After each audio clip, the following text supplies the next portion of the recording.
നമസ്കാരം. ഓർമ്മകളുടെ പുസ്തകം എന്ന ഗ്രന്ഥമാണ് ഇന്ന് പരിചയപ്പെടുത്തുന്നത്. 2022 നവംബറിൽ പ്രസിദ്ധീകരിച്ച ഈ പുസ്തകം കളിവീണ പബ്ലിക്കേഷൻസാണ് പ്രസിദ്ധീകരിച്ചത്. ജീവിതത്തിൻ്റെ വിവിധ മേഖലകളിൽ താൻ അനുഭവിച്ച സന്തോഷവും സങ്കടവും സംഘർഷവും ഒക്കെയാണ് ഡോക്ടർ ജേക്കബ് സാംസൺ ഈ ആത്മകഥയിൽ കോറിയിടുന്നത്. കവിത, ഹാസ്യസാഹിത്യം, ബാലസാഹിത്യം, ലേഖനം, യാത്രാവിവരണം, മഹാകാവ്യം, നാടകം എന്നിങ്ങനെ വിവിധ മേഖലകളിൽ തൻ്റെ വ്യക്തിമുദ്ര പതിപ്പിച്ച എഴുത്തുകാരനാണ് ഡോക്ടർ ജേക്കബ് സാംസൺ. ഈ പുസ്തകത്തിന് 94 അധ്യായങ്ങളാണുള്ളത്. ജീവനുള്ള അനുഭവങ്ങളുടെ കരുത്താണ് ഈ പുസ്തകത്തെ ശ്രദ്ധേയമാക്കുന്നത്.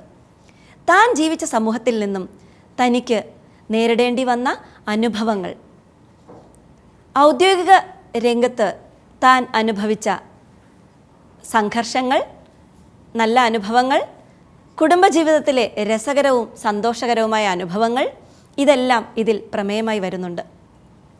തൻ്റെ ബാല്യകാലവും കൗമാരവുമെല്ലാം തികഞ്ഞ നർമ്മബോധത്തോടെയാണ് അദ്ദേഹം ഇതിൽ ആവിഷ്കരിച്ചിട്ടുള്ളത്.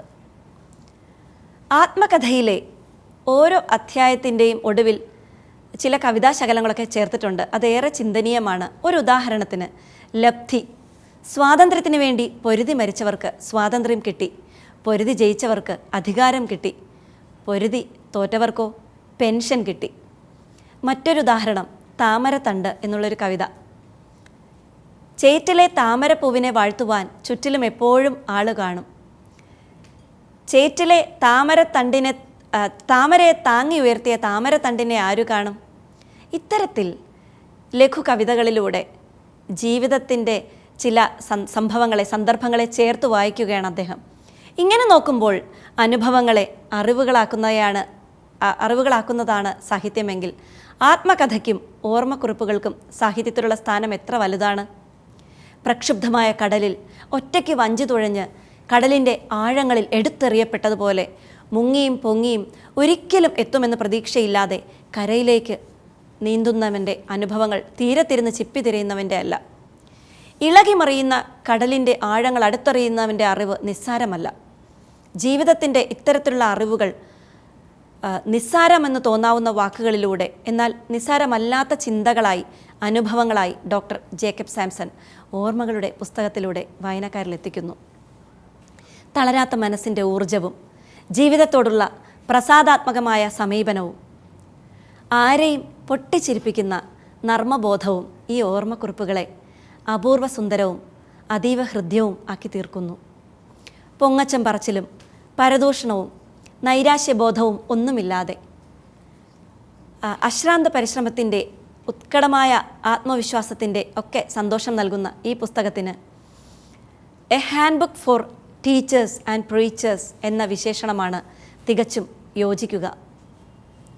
ഒറ്റയിരുപ്പിൽ വായിച്ചു തീർക്കാൻ ഇഷ്ടപ്പെടുന്ന ഈ പുസ്തകം ആരിലും ഒരു പോസിറ്റീവ് എനർജി നൽകും എന്നുള്ളത് എടുത്തു പറയേണ്ട ഒരു പ്രത്യേകതയാണ്. ഈ പുസ്തകം വായിക്കുമ്പോൾ നമ്മുടെ എല്ലാം മുന്നിൽ നിന്ന് മാഞ്ഞുപോയ ഒട്ടനവധി ജീവിത സന്ദർഭങ്ങൾ കൺമുന്നിൽ തെളിഞ്ഞു വരികയും ഒരുപാട് അനുഭവ തലങ്ങളിൽ നാം എത്തിച്ചേരുകയും ചെയ്യും. ഇതിൽ ചിരിയും ചിന്തയും ഓർമ്മിപ്പിക്കലുകളും കരുതലും സ്നേഹവും നൊമ്പരങ്ങളും നിശ്വാസങ്ങളും പ്രത്യാശയും നിരാശയും എല്ലാം വേർപെടുത്താനാവാത്തതുപോലെ കൂടിക്കുഴഞ്ഞു കിടക്കുന്നു. ക്ഷണികമായ ജീവിതത്തിൻ്റെ മുന്നോട്ട് മാത്രമുള്ള പ്രയാണത്തിൽ തിരിഞ്ഞു നോക്കാതെ കണ്ടുമറയുന്ന കാഴ്ചകൾ. വായനക്കാർക്കായി ഇതെല്ലാം പകർന്നു നൽകുന്ന ഡോക്ടർ ജേക്കബ് സാംസൻ്റെ ഈ പുസ്തകം കാലത്തെ അതിജീവിക്കുന്ന ഒരു ആത്മകഥയാണ്. അദ്ദേഹത്തിൻ്റെ അനുഭവങ്ങൾ നമ്മുടെ എല്ലാവരുടെയും അനുഭവമായി മാറുന്നു.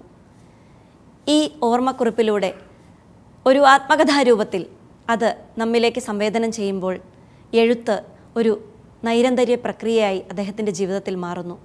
ഗോത്രഗാഥ എന്ന മഹാകാവ്യം ഈ അടുത്ത കാലത്തായി എഴുതിക്കൊണ്ട് മഹാകാവ്യത്തിന് ഒരു പുതിയ ഭാഷ്യം ചമച്ചിരിക്കുകയാണ് അദ്ദേഹം.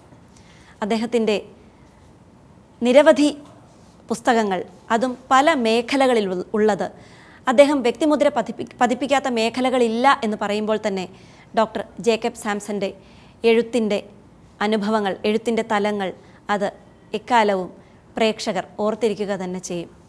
ഓർമ്മകളുടെ പുസ്തകം നല്ല ഒരു വായനാനുഭവമാണ് നമുക്കെല്ലാവർക്കും പ്രദാനം ചെയ്യുന്നത്. നന്ദി.